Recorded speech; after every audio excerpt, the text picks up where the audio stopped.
Trump's mining the courts, Iran's mining the strait, Hegseth's lying about dead soldiers, the CDC is burying vaccine science, and your tax dollars are hunting leftists.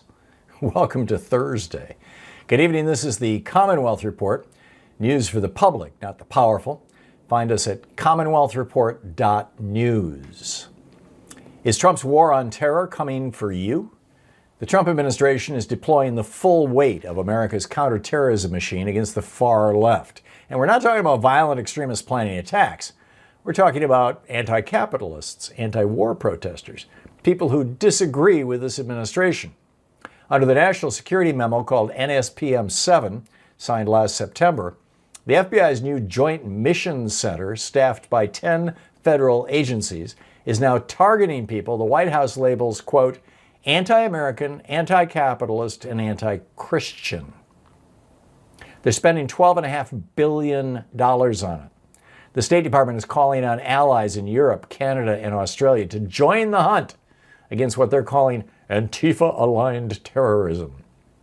The data tells a completely different story. Since 1990, right-wing extremists carried out 227 attacks, killing 520 Americans. Far-left groups carried out 42 attacks, killing 78.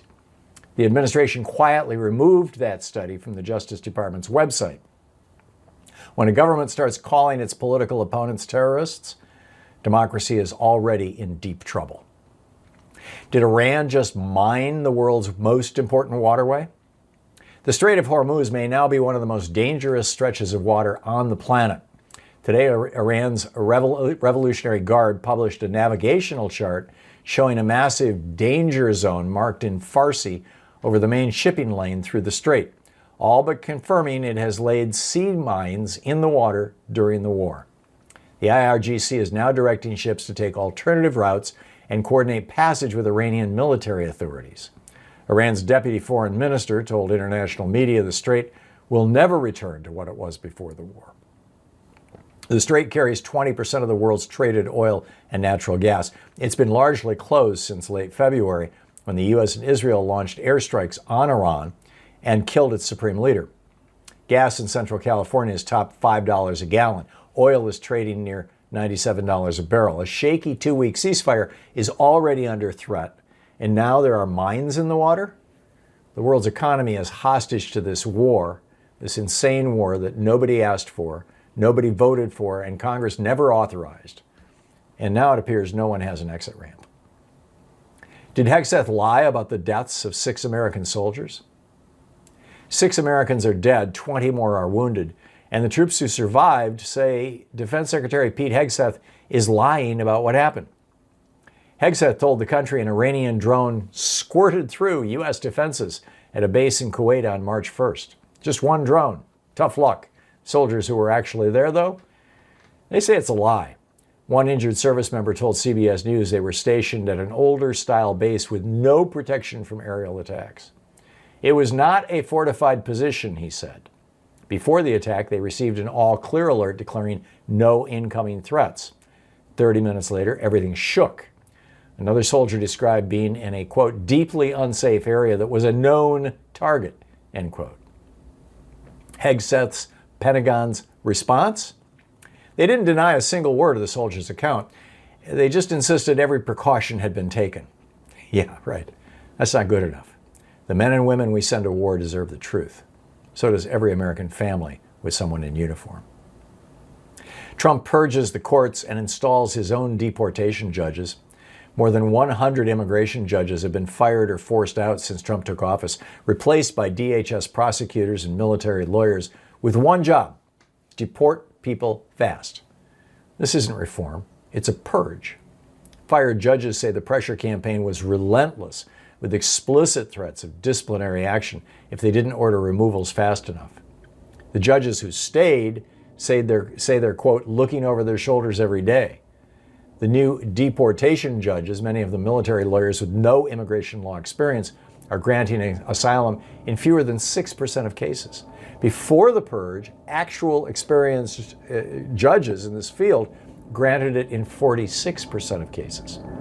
In Los Angeles, 57% of people are now missing their hearings altogether and getting deported without ever setting foot in a courtroom, up from 14% just last year.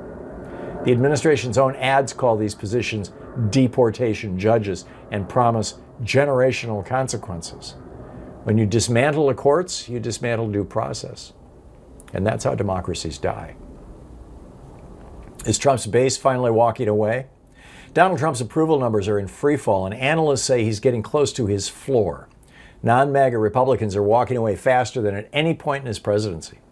A Reuters poll last month found just 35% of Americans support the military strikes on Iran. A CBS News poll found that while 92% of hardcore MAGA Republicans still back the Iran war, only 70% of non-MAGA Republicans do.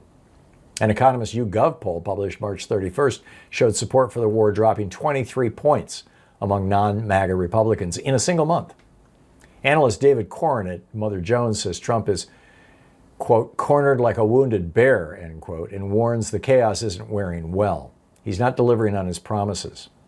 The Iran war has no exit ramp in sight, and Corn warns that a cornered Trump might lash out with authoritarian measures heading into the 2026 midterms, looking for any tool he can find to hold on to power. The question is whether anyone will stop him before he does. Did the CDC just bury proof that vaccines work? The acting director of the CDC has blocked publication of a government report showing that last winter's COVID vaccine cut emergency room visits and hospitalizations for healthy adults by roughly 50%. The report already cleared the CDC's full scientific review process. It was scheduled for publication. Then acting director Jay Bhattacharya pulled it, citing concerns about the methodology. The problem? Well, the exact same methodology was used in the CDC flu vaccine report published 3 weeks earlier without a word of objection. That methodology has been the standard for measuring vaccine effectiveness for more than 20 years. Scientists familiar with the decision say the real reason is simpler. The findings conflict with the personal views of Health Secretary Bob Kennedy, who once called COVID vaccines the deadliest vaccine ever made. Kennedy has already moved to remove the vaccine from recommendations for healthy children and pregnant women. The science cleared review, the data showed vaccines worked, and the people running America's public health agencies buried the report anyway. And that's the way it is tonight, Thursday, April 9th, 2026. I'm Thom Hartmann.